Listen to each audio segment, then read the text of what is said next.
ನಮಸ್ತೆ. ಸಂಪ್ರದಾನ charitable trust ಕುವೈತ್ನಿಂದ ಸ್ನೇಹಿತರು ಒಂದು ಪ್ರಶ್ನೆ ಕೇಳಿದ್ದಾರೆ. ಮತ್ತೆ ನಮ್ಮ ಭಾರತ ದೇಶದ ಸುಮಾರು ಕಡೆಯಿಂದ ಇದೇ ಪ್ರಶ್ನೆಯನ್ನು ಕೇಳಿದ್ದಾರೆ. ಉತ್ತರ ಕೊಡೋದಕ್ಕೆ ಸ್ವಲ್ಪ ತಡವಾಯಿತು, ಕ್ಷಮಿಸಬೇಕು. ಅವ್ರು ಕೇಳಿರೋ ಪ್ರಶ್ನೆ, ಗುರುವೇ, ಈ 21ನೇ ತಾರೀಕು ಏನೋ ಪ್ರಳಯ ಆಗತ್ತೆ ಅಂತೆಲ್ಲ ಹೇಳ್ತಿದ್ದಾರೆ. ಅದು ಆಗಿಲ್ಲ ಬಿಡಿ, ಪ್ರಳಯ ಆಗತ್ತೆ ಅಂತ ಹೇಳ್ತಿದ್ದಾರೆ. ತುಂಬಾ ಭಯ ಆಗ್ತಿದೆ.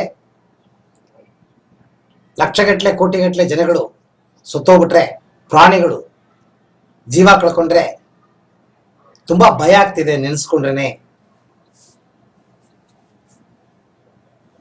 ಅದು ಪ್ರಳಯ ಆಗಿದೆ ಆಗಿಲ್ಲ, ಆದ್ರೆ ಅವ್ರು ಕೇಳಿರೋ ಪ್ರಶ್ನೆ ತುಂಬಾ ಒಳ್ಳೆ ಪ್ರಶ್ನೆ.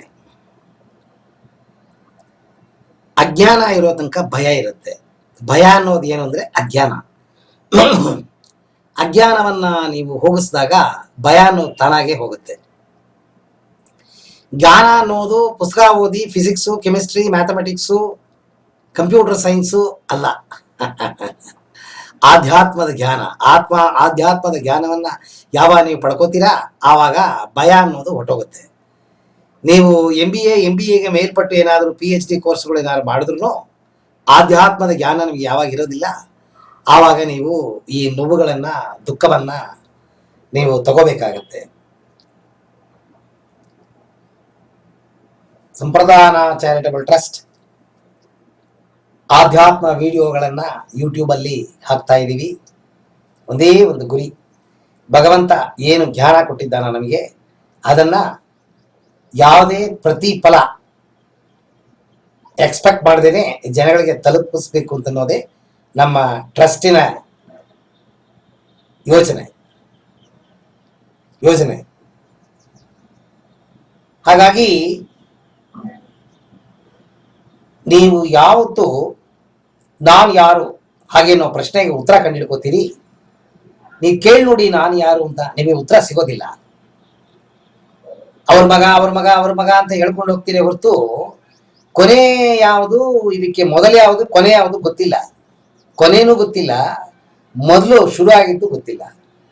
ಒಂದು ಗೊತ್ತಿಲ್ಲದೆ ಇರೋ ಒಂದು ವ್ಯಕ್ತಿಯಾಗಿ ನೀವು ಈ ಲೋಕದಲ್ಲಿ ಒಂದು ದೇಹವನ್ನ ಪಡ್ಕೊಂಡು, ಆ ದೇಹಕ್ಕೆ ಒಂದು ಹೆಸರನ್ನ ಇಟ್ಕೊಂಡು, ಅಹಂಕಾರ ಅಂತ ಅನ್ನೋದನ್ನ ನೀವು ಬೆಳೆಸ್ಕೊಂಡು ಅಜ್ಞಾನದಲ್ಲಿ ಮೆರಿತಾ ಇದ್ದೀರಿ.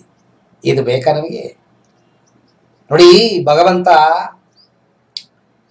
ಜೀವ ಹೋಗತ್ತೆ ಅಂತನ್ನೋ ಭಯದಲ್ಲಿ ನೀವು ಪ್ರಶ್ನೆ ಕೇಳಿದ್ದು ತಪ್ಪಿಲ್ಲ. ಆದ್ರೆ ಈ ಜೀವವನ್ನ ಭಗವಂತ ನಿಮಗೆ ಏನಕ್ಕೆ ಕೊಟ್ಟಿದ್ದಾನ ಅಂತಂದ್ರೆ, ಈ ಮನುಷ್ಯ ಜೀವ, ಈ ಮನುಷ್ಯ ನಾವು ಏನಕ್ಕೆ ಹುಟ್ಟಿದೀವಿ ಅಂತಂದ್ರೆ 8,40,000 ದೇಹಗಳನ್ನ ಬದಲಾವಣೆ ಮಾಡಿ ಈಗ ಈ ದೇಹವನ್ನು ನಾವು ತಗೊಂಡಿದೀವಿ. ಇದಕ್ಕೆ ಮೂಲ ಕಾರಣ ಆಕಾಶದಲ್ಲಿರುವ ಆ ಪರಮಾತ್ಮನ ಒಂದು ಸಣ್ಣ ಬಿಂದು ನಮ್ಮ ದೇಹದಲ್ಲಿ ಆತ್ಮವಾಗಿ ಬಂದು ಸೇರ್ಕೊಂಡಿದೆ. ಆ ಭಗವಂತನ ಅರಿವು ನಿಮಗಾಗಬೇಕು. ನಿಮ್ಮಲ್ಲಿ ನೀವು ಭಗವಂತ ಅಂತನ್ನೋದು ನೀವು ತಿಳ್ಕೋಬೇಕು. ಭಗವಂತನ ಕ್ವಾಲಿಟಿನ ನೀವು ಬೆಳೆಸ್ಕೋಬೇಕು. ಯಾವಾಗ ನಿಮಗೆ ಈ ಅರಿವು ಬರುತ್ತೆ, ನಾನು ಏನಕ್ಕೆ ಬಂದಿದ್ದೀನಿ, ಭಗವಂತನ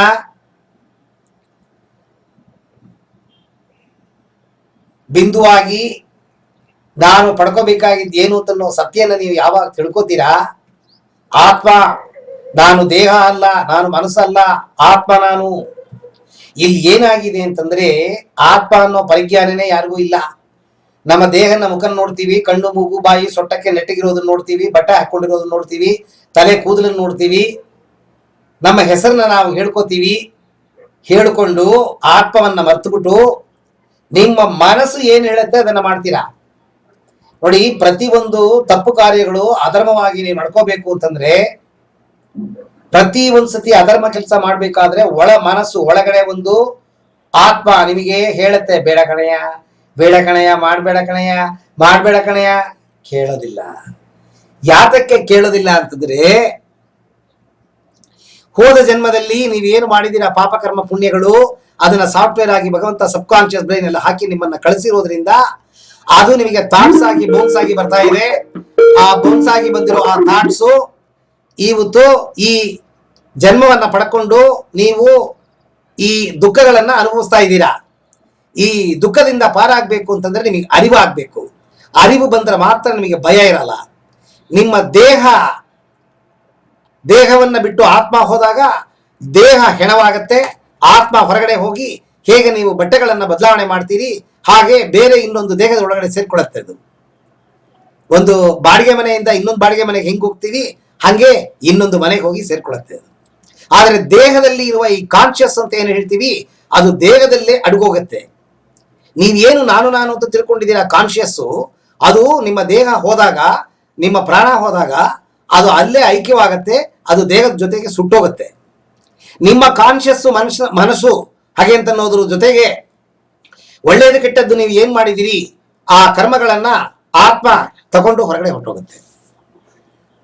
ಆತ್ಮ ಯಾವಾಗಲೂ ಸಾವಿಲ್ಲ. ಭಗವಂತನಿಗೆ ಹೇಗೆ ಸಾವಿಲ್ಲ ಹಾಗೆ ಆತ್ಮಾಗ ಸಾವಿಲ್ಲ. ನಾವು ಭಗವಂತನ ಬಿಂದು, ಭಗವಂತನ ಒಂದು ಪಾರ್ಟು. ಹಾಗಾಗಿ ನಾವು ಭಗವಂತ ಇದೆಲ್ಲ ನಾವು ತಿಳ್ಕೊಳ್ಳಿ ಅಂತ ಹೇಳೋದಕ್ಕೋಸ್ಕರ ನಮ್ಮ ದೇಹದೊಳಗಡೆ ನಮ್ಮನ್ನು ಬಿಟ್ಟಿದ್ದಾನೆಯೇ ಹೊರತು ಭಗವಂತ ನಮಗೆ ಯಾವತ್ತೂ ಸಾವಿಲ್ಲ. ಸೊ ಸಾವಿನ ಬಗ್ಗೆ ಯೋಚನೆ ಮಾಡೋದನ್ನ ಬಿಟ್ಬಿಡಿ.